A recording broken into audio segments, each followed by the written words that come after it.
Okay, hello everyone, and thank you for joining us today for our digital case management webinar, talking about automating workflows and simplifying processes. So we'll just start by introducing ourselves for those of you who haven't joined us before. My name is Louise, and I'm the Chief Growth Officer. So I'm responsible for looking after all of our prospective clients, some of our existing ones, and making sure that we are putting together the right packages and making sure our clients are getting what they need out of their digital tools. My background actually is as a fundraiser. I've worked for lots of different organizations, used lots of different CRMs, and really know the benefits of having a really good one. I'm going to hand over to Alex.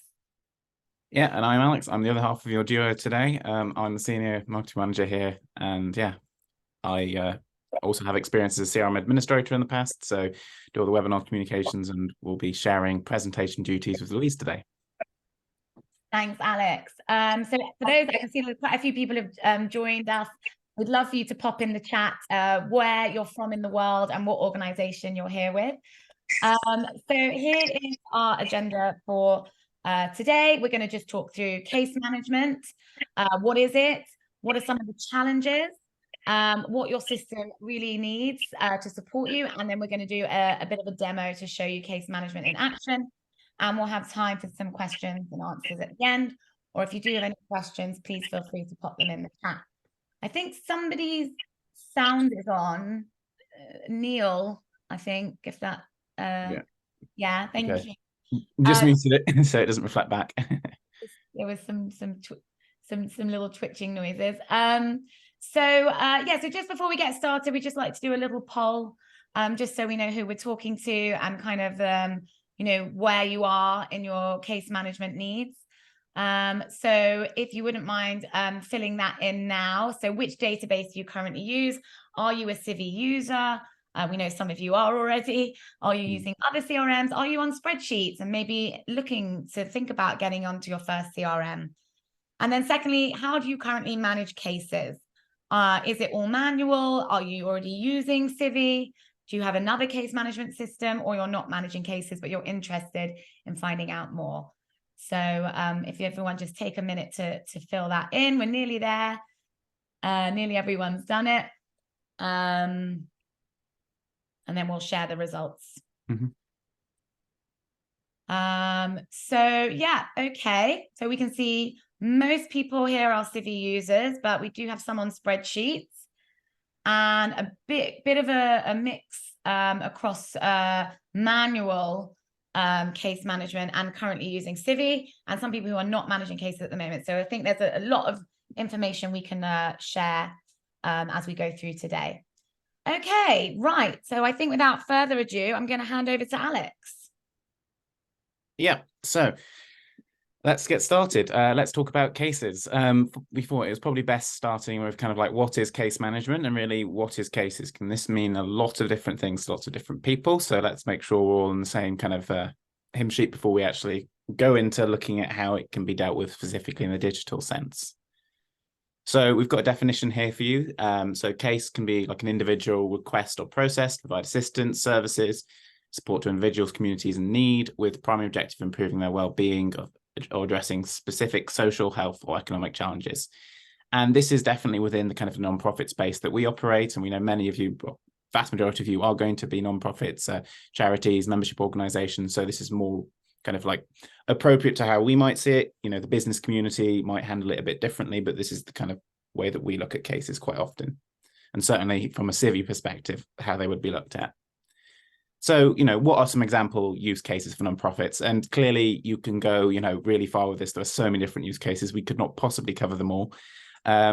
So one might be if you're dealing with homelessness services. One might be if you're dealing with legal assistance, mental health support, community development projects, disaster relief, crisis response, education services. You're welcome to put your own in the chat, but there are so many different things that we could talk about here that clearly when we're talking about cases today, we're going to have to be looking at it kind of on a broad, high level, because if you get too specific, all these different things require, kind of different ways of approaching them. But it's really thinking about the framework for it and how a digital system can help support that. And what exactly does case management involve then? So that's what a case is. What does case management itself involve? So I'm going to be looking at a very high level. Obviously, one thing that's super important when you're dealing with cases is client communication. So you're going to be needing to communicate with the person that, you know, has put in the case with you, and thinking about how you do that is very important. Traditionally, you might have done that with letters or something, but nowadays, clearly, we've probably moved beyond that a little bit, though some people still communicate, you know, with that way, depending on what you're actually doing. Clearly, you want to be tracking the progress of your cases. It goes without saying, you know, where am I within the case? And of course, it's not just, most people aren't just handling one case at once. You're going to be handling multiple cases, and possibly even handling multiple processes and multiple cases within those multiple processes. And tracking that is something you've got to keep in mind. You want to be monitoring deadlines. So obviously, it's very, very important when you're doing cases to kind of think, sometimes there are kind of hard deadlines in these things. We talked about legal assistance just before. If you're dealing with legal assistance, there might be a kind of a court case, or, you know, a legal date you need to submit something by. In that case, it's a very hard deadline. You could seriously impact, you know, someone's life if you're not kind of conscious of that deadline. So that's something to keep in mind. Organizing tasks. Clearly, cases are quite often managing lots of different tasks within them. So, you know, making sure that you know exactly what's going on there and which ones have been done, which ones haven't been done in each case, because often you'll be repeating many of the same tasks, but just for different cases. Document requests and filing. So lots of what you'll be doing sometimes is maybe you need specific documents from your clients, maybe from different stakeholders, making sure they're all within a filing system that you can find, which, you know, sometimes they get left in emails, you know, just as attachments. We've all been in that situation where we can't find a document, where is it? And that's kind of something that we'll be talking about a bit today. Coordinating stakeholders. Obviously, you'll be communicating with the client, but it's just as important we know what's going on with our stakeholders, because some cases can get quite big. There'll be lots of different stakeholders within them. You might have like mix and match. So you might have someone that you deal with for this case, but it's a different person for this case. You know, it's really making sure you know who is relevant in which case and which combination of people you need to deal with. And kind of finally, one big thing that you'll be looking at, hopefully, is reporting. So this can be just, this is normally kind of on a macro level. You're going to be looking at how all your cases are managed. You know, what exactly are the outcomes you're managing from them? Are they going through the kind of like the process quickly or not? And these kind of, you know, where are the areas for improvements? And thinking about all of these things is, you know, obviously going to help you refine your case management process over time. So having an effective way to do that is something that's very useful. And at this point now, we've kind of looked a bit briefly at case management. I'll pass over to Louise, who's going to be talking more specifically about some of the challenges that we face. Thanks, Alex. So yeah, so we've just highlighted a couple of common challenges. Obviously, I think everyone will have their own challenges, but they're kind of the more common ones. So starting off with data accessibility and efficiency of access is often harder than it should be. And there's a statistic here that 42% of case managers struggle with finding adequate time for all their work. Case managers are often overloaded with lots of cases to deal with, and having it to be difficult to even find the right data and access it is just adding to that extra time, and something that can really be improved to really try and help things move along more swiftly and efficiently. Manual or basic digital processes can scale very inefficiently. So if you are dealing with high volume number of cases, having those kind of basic processes can really make things harder to keep on top of, especially if you're dealing with multiple different types of workflows, different tasks for different types of cases, timelines, deadlines, etc. Client communications, you know, that was our number one point for Alex's, you know, what's most important about managing your case workload. So client communications can be really time consuming, and again, hard to keep track of, and also personalization at scale. So being able to have the time to put into an email the key dates, the key information for each individual client can be hard, again, when you're dealing with scale. On to the next page. Data security and confidentiality. Now, obviously these things are vital. Data security is vital in any type of system, but especially if you're dealing with sensitive information, you want to be sure that it is everyone knows where it is, and that it's secure and in one place. And also, you know, there can be hard to create the impact reports if you've got limited metrics, because you're kind of managing your case in lots of different ways, or on spreadsheets, or in an unconnected system, it's definitely possible to achieve this, but it's much more time consuming to produce and much more likely to leave room for error. So these are just a few of the challenges we wanted to highlight. And now we're going to talk you through all the different areas, what your system needs. Obviously in the mindset of Civi and CiviPlus. So we're going to start off with talking about a 360-degree view of all of your workload. So having that central dashboard, which will have all of your cases in one place. And we can see here, we've got a screenshot of a centralized dashboard where we've got different stages the cases might be in: ongoing, resolved, urgent, and on the left-hand side there, different case types. And you can see how many cases are in each stage of each case type. So you get this big overview straight away of the whole workload. And you've even got an option to have important dates at a glance with the highlighted calendar on this centralized dashboard. And then when we were talking about 360-degree view, that was the overall workload. But now we want to talk about on a specific case. So you would have, each case would have its own record. And within that, we're going to have different tabs that will give you all of the key information. So the first tab you can see highlighted on the screen is a summary tab. So you get to have all the upfront information straight away, any milestones you can see or activities that are coming up, and any information relating to that case straight on that summary tab. The next tab along we have for activities. So that each case has its own activity and task timeline. So you can track every case's progress very clearly in one timeline on their case itself. The next tab along is the people case, and that will link through to all of the people connected to the case and all of the relationships they have. So you can see who is the client, is there an external rep, is there a consultant, is there a lawyer, and they can have all of those relationships clearly defined and linked in that specific case. So there's no confusion about who is working on that case. And lastly, there's a section to store files. So any files relating to the case, applications, documents, proposals, whatever it might be, can all be stored in one place on that individual case record. And we're going to be showing you all of this in action in our demo a bit later on. I think it's over to you now, Alex. Yeah. And so what I wanted to do is talk a bit more about activities and task management within Civi. And, obviously, task management activities are going to be a big part of what you're doing within any case, making sure that you get your whole every activity ticked off as you're going along. So one big thing that we, you can have within Civi is you can have an activity timeline. So you can see, like, in a nice, easy interface here, exactly what's gone on and when. So for those of you who are using just kind of like vanilla Civi, this is something that you can get from our Civi case extension. And this is something you can put in, or it's by default in CiviPlus. But it's, great to have this timeline, this overview of all the different activities. And in terms of the automations that you can bring to it, because automations are great when you're dealing with tasks, because it's like all the little things that you want to kind of eliminate, all the little time consuming things to make it more streamlined. One thing that you can put in there is you can do task timeline templates, by which I mean you probably have a set way of doing any of your cases. You'll have a set number of tasks.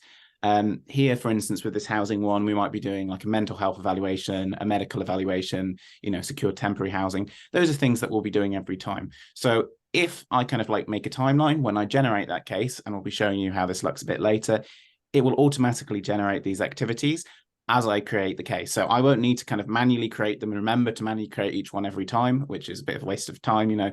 Instead, they're just kind of there, automatically ready for the person to kind of deal with. Another thing that you can do is you can create activities on a trigger. So if, you do a certain action, like the status changes, or, you complete a certain activity, then it can generate another activity.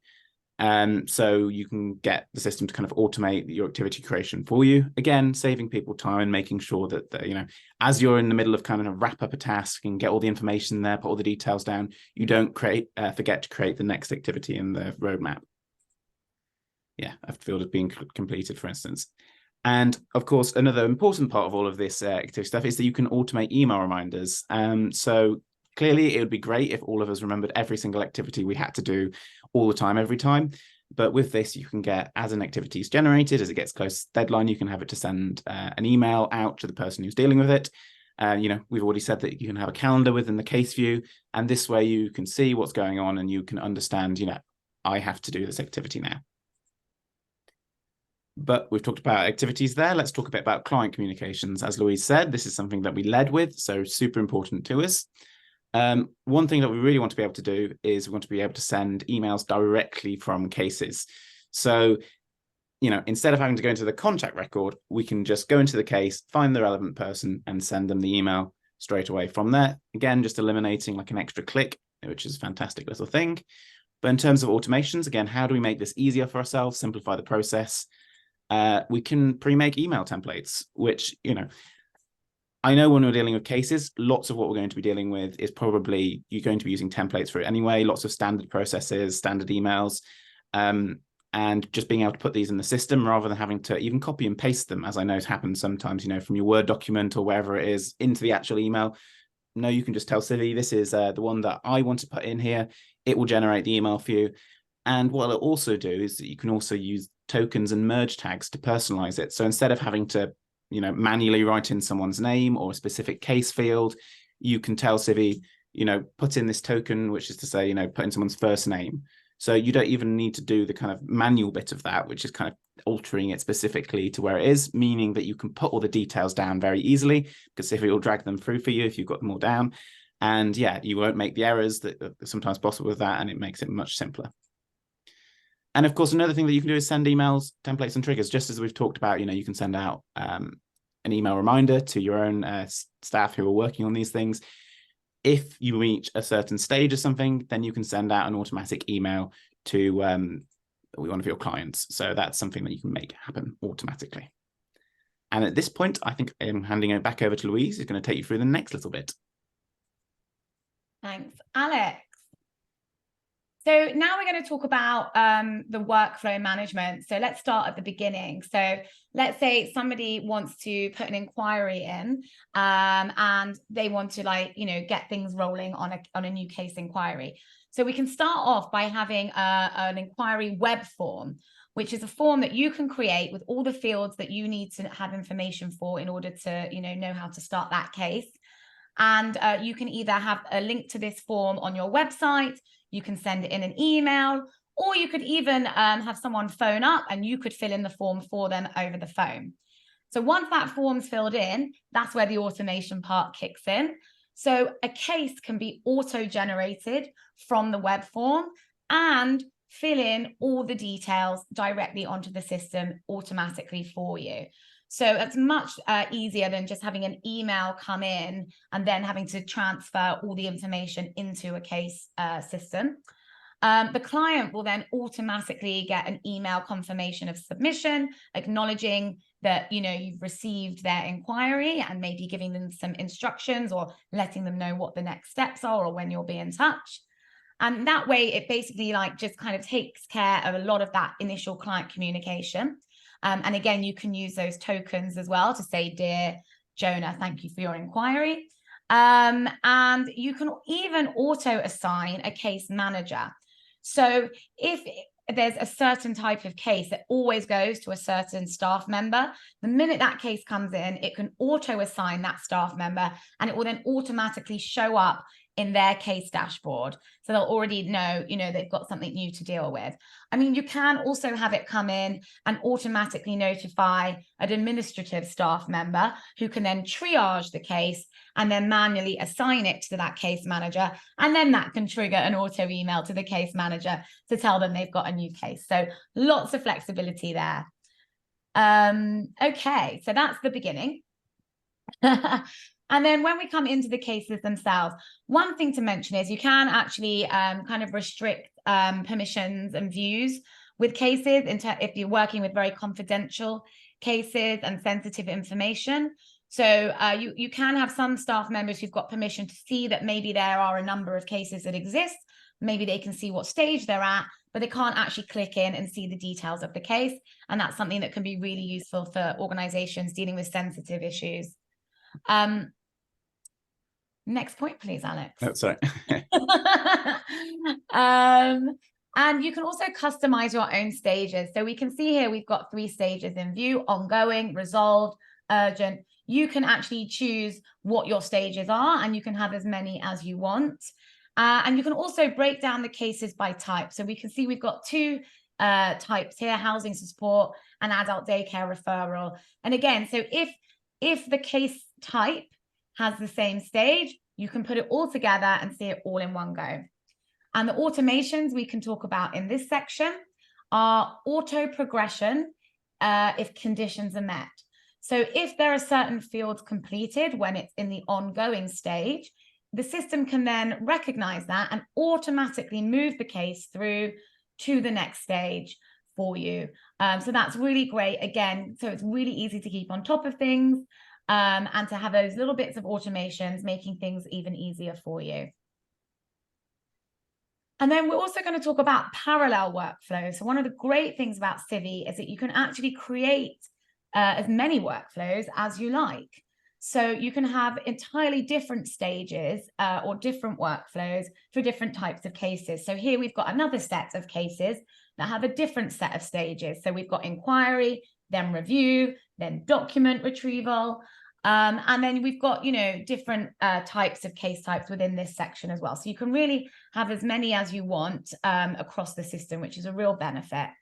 You can also have different kind of activities available. So when you log the activities, if there are certain activities that are relevant to certain types of cases, such as in-person meeting or something like that, you know, you can have that available for that case to make sure that you're not missing any types. And if you need to create a new kind of activity option, Civi will allow you to customize that and create it for whatever your workflow needs are. So what's the automation areas we can talk about here? So you can use different automation rules for different processes. So you might set up one set of rules for the previous workflow, but you can have a different set of rules for this next kind of workflow, which really makes the system very flexible, especially if you're handling different types of cases within the system. And again, that ability to scale, that's what Civi really gives you.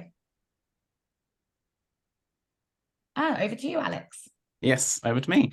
So Louise has talked you through a lot about like the basics of how we can like look at the system and work with it. But we talked a lot at the beginning about kind of accessibility and finding the data. So how do we actually do that? Well, one of the major ways that you do that is a powerful search functionality. Those of you more familiar with Civi might see SearchKit, a picture of SearchKit over to the right. But what SearchKit and the like help you do is that they let you find specific cases with ease. So you might have specific cases that you're looking to search for and just kind of find within the system. And you need a very powerful filtering system by that. You might have some very specific thing, you know, you want to see something from a specific time period, or you want to see it with contacts who, you know, let's say we work with some trade unions, contacts who are working on a certain type of, clients who are relevant to a certain type of legal case, maybe people who have, you know, overtime disputes or something, and you want to find that within the system. And that's something that you could do with something like this.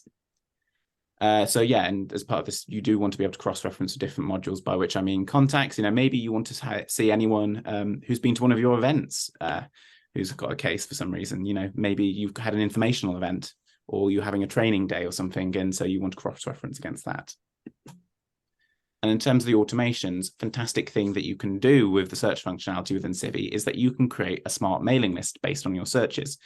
What's a smart mailing list? Well, a smart mailing list means essentially that it is dynamic. It's not kind of going to stay the same. It's automatically going to update in the future if anyone meets these criteria. So if someone in the future meets the criteria you've set, they will get added to the mailing list. And say a reason that you might want to do this is because, you know, again, if we take the example of these people with overtime disputes at the trade union, maybe you want to update them all on some new legal guidance that's come out. And that way you can put them on your list there and then send that all when it comes out. So it can be really useful to have this really quick functionality to make a mailing list and then use it elsewhere. Of course, the other half to kind of like searching and finding information is, well, what if we actually want to produce this into useful, insightful reporting? And one thing that you can do very, very well within Civi is that you can do comprehensive reporting on all fields. So not just the kind of default fields, all the custom fields, you can cross-reference them all everywhere. And it's, really, really, really powerful when you get into it. And so also worth noting here that you can save reports for future reference, not just for yourself, but for all members of staff. And I will make the point here that please check when you go in the system, what reports are already created, because as a previous administrator, I know everyone likes making their own reports again and again, and you can end up with many, many, many reports, some of which do the same thing. So just have a look at what reports you've got, because often people create really interesting, insightful ones. And this can be very, very useful because sometimes you might want to create a really complicated report to look at something very specific, and it might not be a report you want to have to recreate every month or every half year, or however often you need it. Like with the searching though, what this comes back to is that you need really powerful filtering capabilities. You need to be able to kind of filter things in and out and search as appropriate. But even here, we've got automations, and I think this one's a really nice, some really nice automations. You can get some dynamic dashboards on your CRM homepage. Perhaps, you've got a report on cases that require particular attention. Maybe they're on a specific stage, or maybe you've got a flag in them to say, these people, it's basically a critical stage, very close to deadline. We need to be moving on these. And you can flag that on your homepage in a nice dashboard very, very easily. And then another thing that you can do, and this is another fantastic one, is that you can have it automatically send reports to you / your management. And so that's something that you can set up within Civi. So you create the report, and then you set up basically just, an automated system, which will then send it out, on a schedule, a week, a month, however often you want to see this report. And that way you don't need to manually go in the system, get it, kind of export it. If you've got to show it to someone, it'll just send it automatically through in the format that you choose. And so I think at that point, we've had a very basic look at case management. And, we've had a look at all the different parts there, but we're going to go and I'm going to go pass over to Louise, who's going to give you a bit of an overlook of what it actually looks like in practice. Thanks, Alex. I think I'm going to steal the screen from you now. Yeah.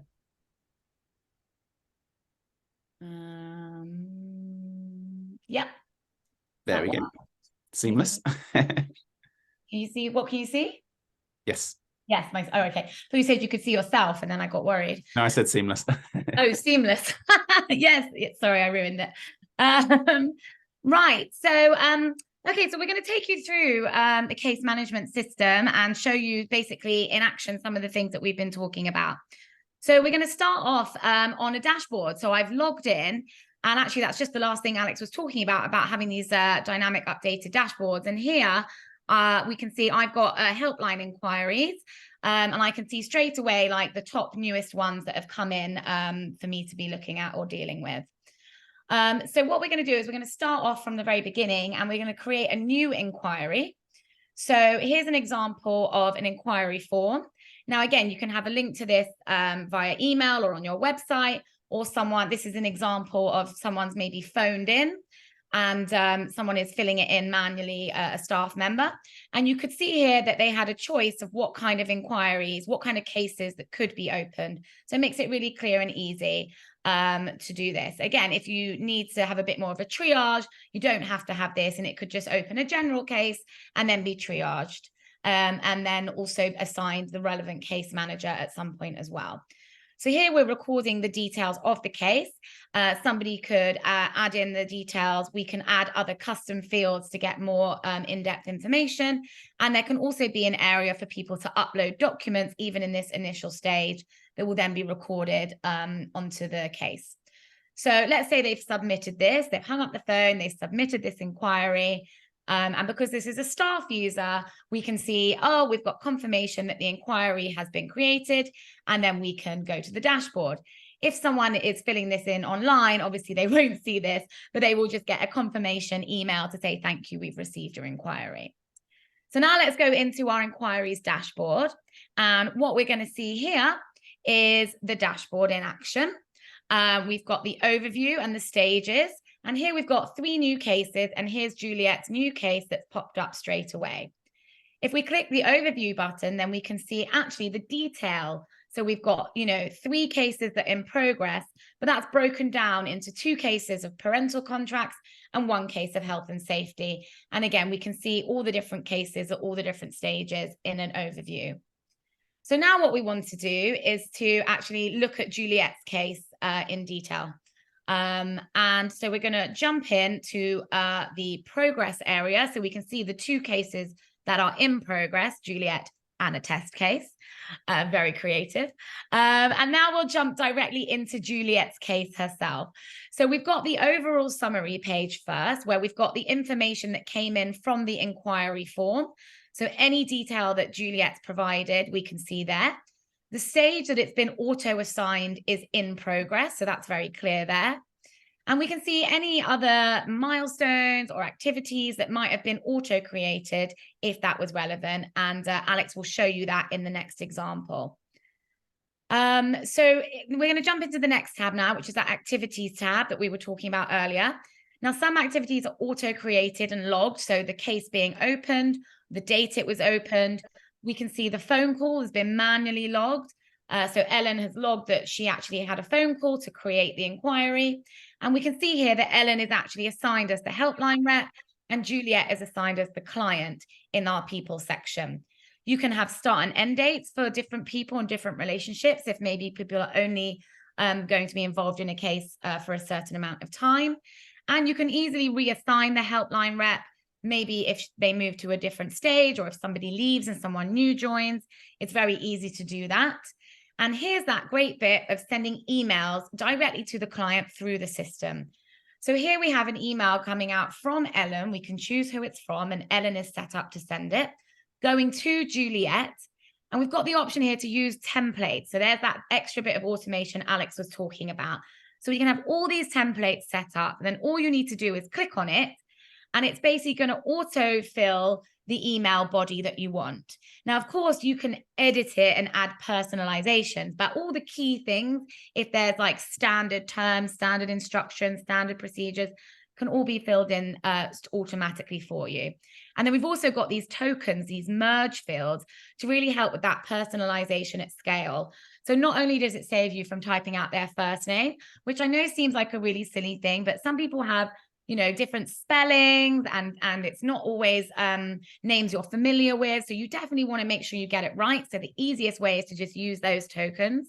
You can also use the tokens for key dates, contract types, and basically making that as personalized as possible to them, pulling that data and information from their record.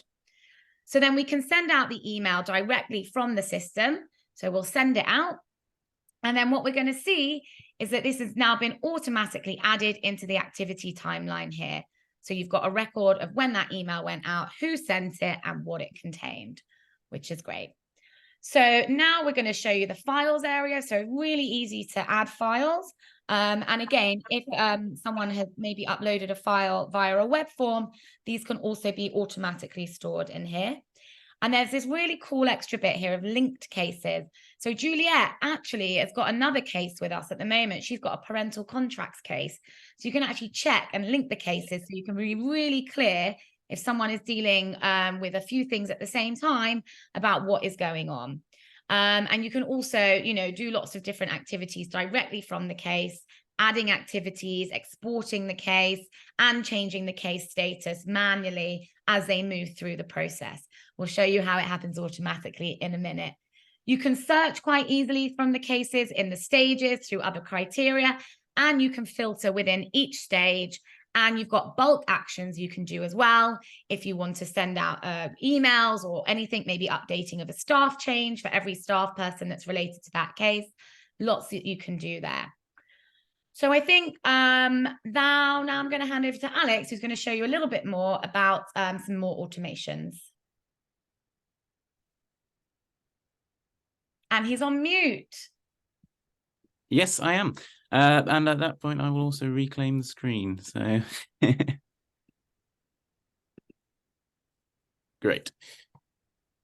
So yeah, we'll just taught you about the basics. Obviously, today we've talked a bit about automations as well. So I wanted to show you what some of those look like in practice. We put all those great ideas there, but what do they actually look like when they're implemented? So let's start once again at the basic case dashboard. So here we can say add a case. Now, Louise has talked all about how you can add it for a web form, but let's say we want to add it manually. As Louise said earlier, you can do your own web form internally to do that if you just want a nice simple interface, but you can also do it in the more traditional way by adding a case here. Let's say someone rang in, for instance, which is why we're doing it in this manual way. So here we're going to, put the client's name in, put a basic subject in, and we're going to have a new housing support inquiry. This person rang in and needed assistance with the housing support. So at this point, it then generates a case. And as you can see, it starts off in the inquiry stage here. It's coming as an inquiry stage, that's the stage we've got. And we've already got some basic things, as you can see, set up. So that's quite, those come by default. All of this stuff here, all the assessments, the secure temporary accommodation, the open case bit, the target deadline we've got, the milestone, all of this has been pre-configured to generate with every case. So as a new case of this support, housing support is generated, all of these will be generated automatically for the person which caseworker to then work through. So as you can see, we're now at the inquiry stage. And once I click the medical assessment and tick that off, you can now see that the stage up here has changed to ongoing. So I've set up an automation that said, when I click the basic thing here, when I've worked on a little bit of the case, it's now going to be marked at a different stage. And I can continue clicking through things here.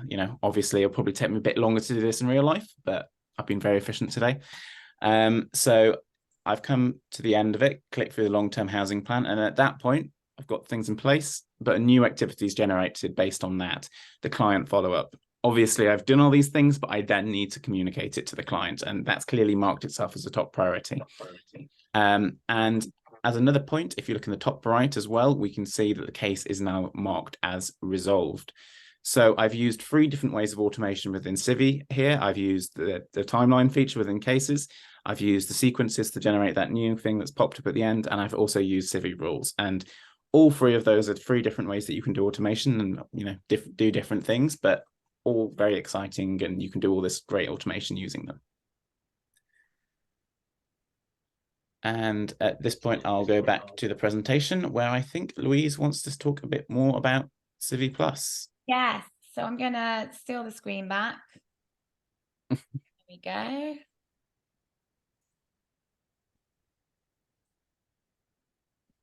Okay, great. So now we've kind of, taken you on a full tour of case management.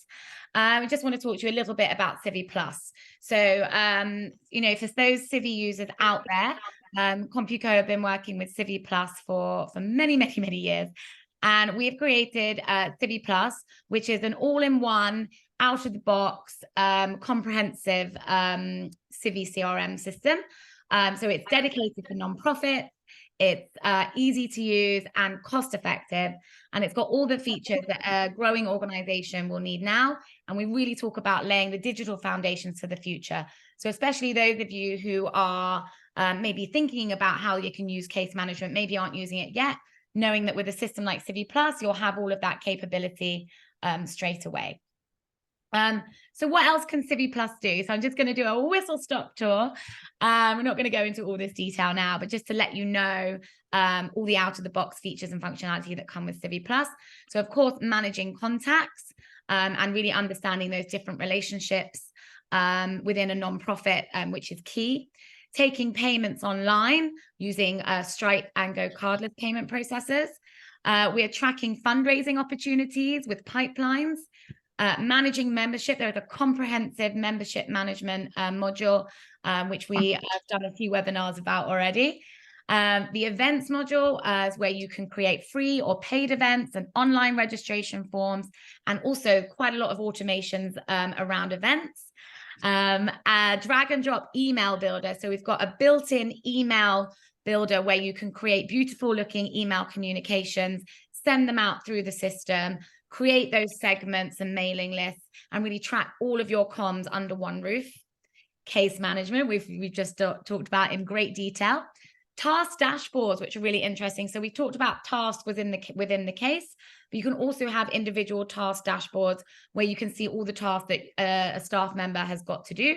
And my favorite thing is you can assign tasks to other members of staff that will pop up on their dashboard.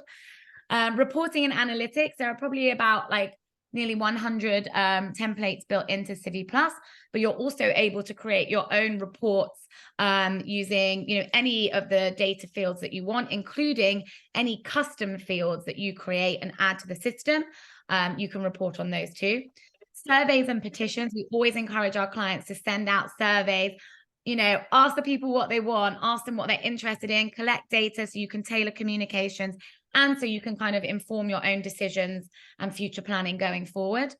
We can manage volunteers, application processes, availability, tracking any kind of application. So it could be a volunteer application, it could be a grant application, it could be, you know, any kind of application relating to your organization.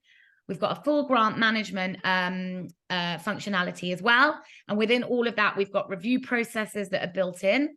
There is a certificate generator, and the plus in CiviPlus is that we have a self-service portal as well, which is really, really useful for any membership organizations with a members area, volunteers, maybe for trustees where you want to have resources and specific communications. And we also have a whole webinar about our portal, which you can see on our website. So we're just going to finish up with a first look at the contact record.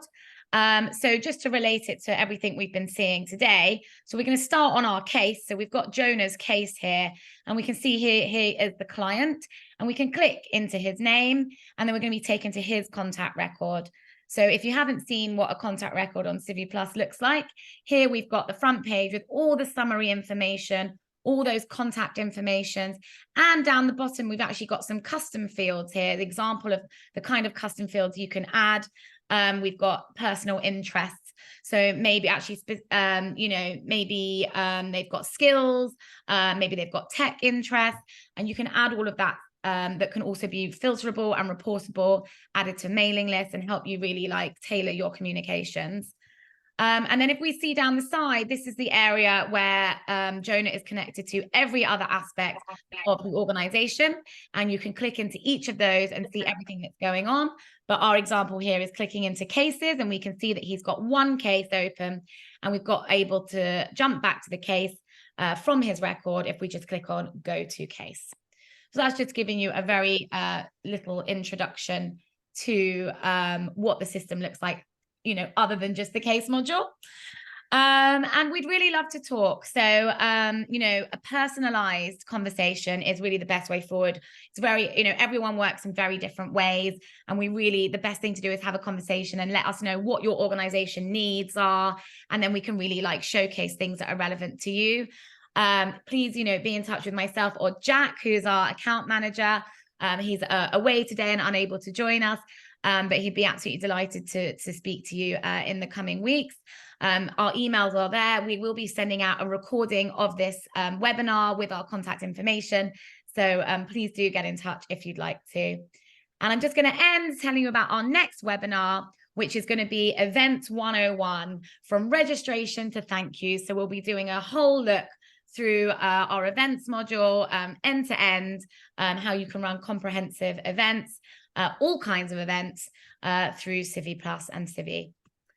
And that is it. That kind of comes to the end of our cases webinar. So thank you very much, everyone, for joining us. And I hope that was helpful. And I think we can stick around for a few questions at the end. Yes. But I think I will pause the recording